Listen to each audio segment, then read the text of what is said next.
Assalamualaikum, saya Qayyim.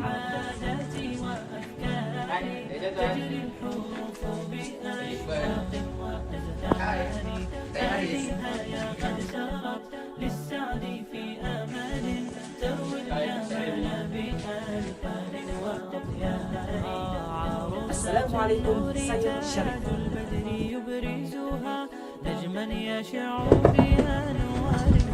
Remi, tolong. Remi, jangan Remi. Sakit Remi. Kau dah kenapa? Aku sakit. Aku panjang ni ya tadi. Cik. Oh, excuse me. What? Kau pahal? Kau nak kelas? Kau yang aku. Ada sini. Boleh.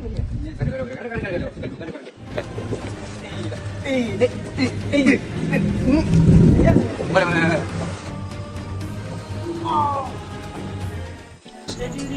Macam tu lah cerita dia Remi. Tapi itu hari ni aku mayang tapi berbalut. Nak wuduk macam mana ni? Apa tanya nak tanya soalan aku kosong tadi. Aku nak enam. Okey, boleh. Okey. Assalamualaikum Ustazah, nama saya Remi. Saya daripada pelajar perubatan Fakulti Perubatan tahun 1. Dan hari ini saya nak temu bual Ustazah pasal satu masalah yang berkaitan dengan sains kesihatan juga, iaitu cara berwuduk bagi pesakit yang bersimen. Jadi soalan pertamanya adalah kami nak mengenal pasti cara berwuduk kepada pesakit yang bersimen.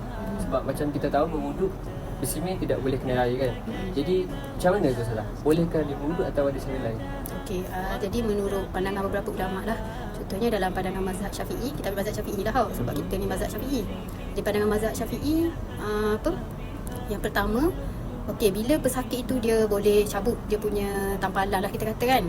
Okey, kaedah pertama, bila dia boleh cabut dia punya tampalan, dia kena berwuduk seperti biasa. Okey, tapi kalau keadaan kedua, apabila dia contoh kita kata bersimin ni memang tak boleh nak cabut lah kan. Okey, dalam keadaan bersimin, Imam Syafi'i kata sebelum dia bersimin tu dia kena dalam keadaan taharah lah, iaitu dalam keadaan bersih, kena ambil wuduk dulu barulah dia boleh disimin. Okey, lepas tu dia kena berwuduk seperti biasa. Okey, berwuduk kalau dekat tempat yang dibalut, kita panggil jabirah lah, dia ambil daripada kaedah jabirah iaitu berbalut, iaitu dia kena sapuh dengan menggunakan kaedah ibarat khuf, stokin ataupun kasut. Okey, lepas tu dia kena solat macam biasa, tapi dia tidak boleh menjadi imam kan. And then lepas dia dah sihat, dia kena qada balik solat dia tu seperti biasa. Itu menurut kaedah Imam Syafi'i. Begitu juga dengan tayamum lah. Okey, kalau dia tak boleh berwuduk, dia kena bertayamum.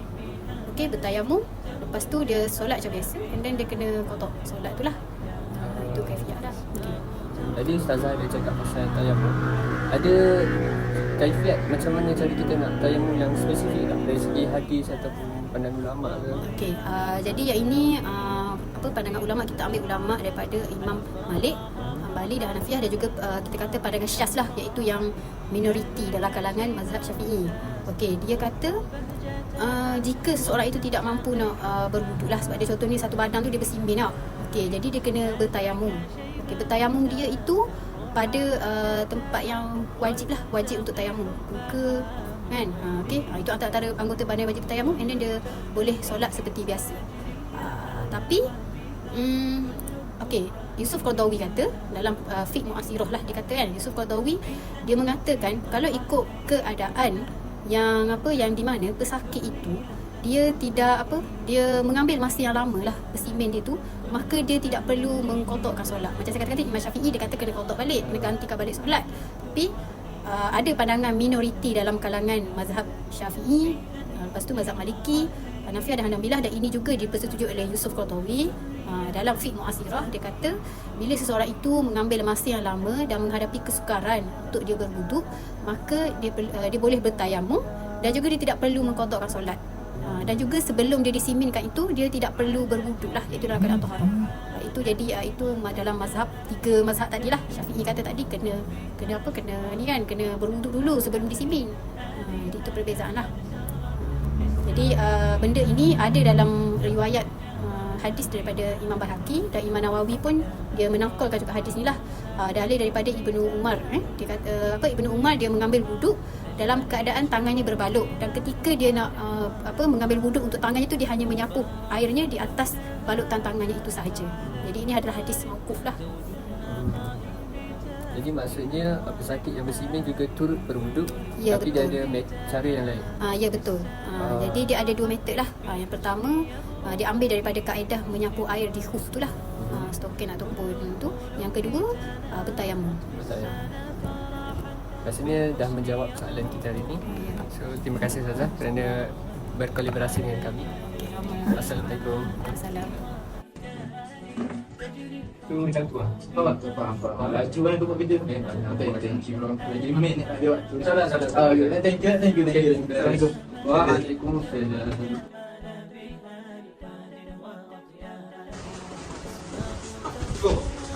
Assalamualaikum. Dari mana? Anak dia sekarang. Dari Surau. Okey. Ada masa free tak? Ada. Kami daripada Fakulti Perubatan ingin menjalankan satu tinjauan berkenaan dengan usah dalam ibadah. Jadi soalan pertama, pernahkah siapa nama? Nama saya Muhammad Haji. Nama Najib. Okay. Pernah tak Najib angkat tangan ataupun mengalami kecederaan yang menyebabkan terpaksa balut pada anggota badan wudhu? Ya, pernah. Saya pernah. Okay. Jadi soalan je, tahukah macam mana cara untuk berwudhu pada anggota badan yang berbalut itu? Okey. Untuk tangan contoh anggota yang berbalut ni, okay, kita tengok balik syarat-syarat sah wuduk.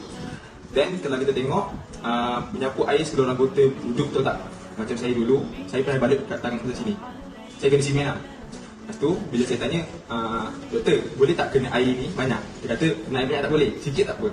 Jadi, saya tanya pula ustaz di kampung saya. Dia kata, kalau awak nak berwuduk, untuk yang tangan berbalut ni, yang bersimen ni, awak just sapukan air ke seluruh kawasan yang bersimen tadi. Macam tu. Selagi mana air tu tidak memudaratkan anggota kita yang tidak menyebabkan kita sakit. Kalau macam satu lagi tangan belah sini, saya pernah terbakar. Pernah kena burn kat sini. Memang tak boleh kena air. Doktor memang langsung kena air. Kalau macam tu memang tak boleh langsung kena air. Sebab boleh memudaratkan kesihatan kita. Okay, itu dapat saya. Okey. Saya rasa itu sahaja soalan daripada kami. Saya wakil daripada pihak kami yang mengucapkan terima kasih kepada Abang Najib kerana sudi bertemu bersama kami. Assalamualaikum. Ya. Tak. Ni nak mana? Pergi kelas. Di kelas. Kita nak tanya soalan.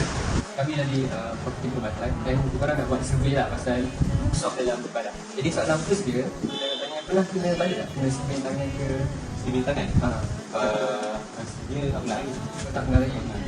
Tahu tak cara kena berwuduk kalau tangan tu bersih? Ada tahu tak cara?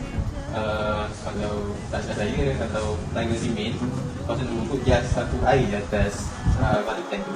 Macam tu je kita tahu. Kita dia tak tahu. Kita ni tak tahu lah. Tahu tak sebenarnya selain daripada sapu air tadi, actually kita boleh tayang untuk ada wuduk dalam simen. Tahu tak pasal tayang? Tak tahu. Tak tahu tak? Tak tahu. Okay, jadi itu dia interview untuk kita ni. Thank you untuk masa. Okey. Assalamualaikum. Bismillahirrahmanirrahim. Jadi berdasarkan dapatan kami akan mulakan dengan pengenalan dahulu. Jadi pengenalan ini sebenarnya isu semasa. Dikutip daripada laman web malaysiagazette.com. Sayangnya masih ramai pesakit yang tidak tahu kemudahan rukhsah ini di dalam kehidupan. Ada rukhsah untuk seorang yang sakit bagi meneruskan ibadat. Malah ramai juga yang tiada pengetahuan tentang kewajipan menunaikan ibadat, terutamanya solat 5 waktu yang tidak akan terlepas kecuali dengan kematian atau hilangnya kewarasan. Maksudnya kat sini, bila mati dan hilang warasnya kita tidak boleh beribadat. Jadi benda ini jadi isu semasa. Okey, seterusnya pergi kepada objektif kumpulan kami. Pertama ialah mengenal pasti pelaksanaan berwuduk bagi pesakit yang bersimen. Kedua, menerangkan pelaksanaan tayamum atau menyapu bulatan kepada pesakit bersimen. Ketiga, membuktikan kesahihan bahawa perkara ini benar-benar. Jadi seterusnya, pelaksanaan wuduk bagi pesakit bersimen. Jadi apa yang kami dapatkan ialah pertama, pelaksanaan wuduk bagi pesakit bersimen adalah dengan dua cara, iaitu menyapu bulatan dan bertayamum. Menurut menurut mazhab Imam Syafi'i, pesakit perlu bertaharah sebelum dibalut atau disimen. Jadi seterusnya kita akan masuk kepada sapuan wuduk ke atas balutan, di mana kita boleh mengambil fahaman mazhab Syafi'i, di mana mazhab Syafi'i mengatakan sekiranya balutan tidak dapat dibuka, maka kita boleh menggunakan kaedah jabirah, iaitu menyapu wuduk ke atas, seperti konsep menyapu wuduk ke atas khuf. Khuf ini ialah sarung kulit yang dipakai pada kaki yang sehingga menutup gulali, di mana Nabi SAW hanya menyapu wuduk terus kepada khuf ini ketika bermusafir. Jadi inilah konsep yang kita pakai ketika cedera dan bersimen. Walau bagaimanapun, mazhab Syafi'i juga mengatakan bahawa sekiranya kita berwuduk menggunakan kaedah ini, pesakit perlulah qada solat dan pesakit tidak boleh menjadi imam. Walau bagaimanapun, sekiranya terdapat kesukaran seperti waktu untuk sembuh terlalu panjang ataupun balutan adalah pada seluruh tubuh, maka kita boleh bertaklid dengan mazhab-mazhab lain serta pandangan minoriti mazhab Syafi'i itu pandangan syaz dan dipersedia juga oleh Imam Al-Qaradawi dalam kitab Fiqh Al-Mu'asirah, di mana sekiranya situasi yang telah saya sebutkan tadi berlaku, makanya berwuduk menggunakan konsep jabirah ini, pesakit tidak perlu qada solat dan pesakit juga tidak perlu bertaharah sebelum bersimen. Maksudnya tidak perlu berwuduk sebelum bersimen. Jadi kesinambungan penyebabkan terbagi pada dua bahagian, iaitu anggota wuduk berbalut dan tidak boleh kena air, dan juga anggota wuduk tidak berbalut dan tidak boleh kena air. Jadi saya akan terangkan untuk bahagian yang pertama, anggota wuduk berbalut dan tidak boleh kena air. Seperti biasa, apabila sampai ke anggota wuduk yang berbalut, sapulah air ke atas balutan tersebut. Sekiranya balutan itu tidak boleh disapu dengan air, maka elaklah menyapu. Tunaikan solat dan solat tidak perlu diqada selepas sembuh. Untuk bahagian kedua ialah anggota wuduk dan tidak berbalut dan tidak boleh kena air. Dia dibagi pada tiga, iaitu sebahagian kecil anggota wuduk, sebahagian besar anggota wuduk dan juga seluruh anggota wuduk. Untuk sebahagian kecil anggota wuduk, berwuduklah seperti biasa. Apabila sampai ke anggota wuduk yang luka, sapulah di atas air di atas luka tersebut. Sekiranya luka tidak boleh sapu dengan air, maka elaklah menyapu. Tunaikan solat dan solat perlu diqada selepas sembuh. Untuk sebahagian besar anggota wuduk pula seperti kaki, tangan dan juga kepala, sekiranya bahagian-bahagian ini tidak boleh kena air, maka elaklah menggunakan air dan bertayamum seperti biasa. Solat tidak perlu diqada dan selepas sembuh.